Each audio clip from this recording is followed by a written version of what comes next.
मेरे प्यारे पाकिस्तानियों, मेरे प्यारे ईरानियों, मेरे प्यारे मिडिल ईस्ट वालों, मेरे प्यारे दुनिया में जहाँ जहाँ मुसलमान बसते हैं, मेरा आपको सलाम।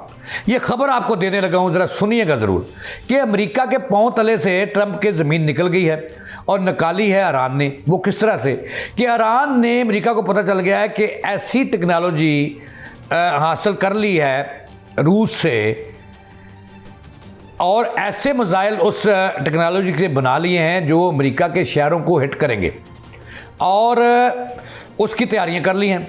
अब ये टेक्नोलॉजी है, जो मिसाइल है, इसका नाम है, ये सिर्फ रूस के पास है, RS-2800 सरमट मिसाइल है। इसकी जो रेंज है वो 18,000 से 28,000 किलोमीटर है।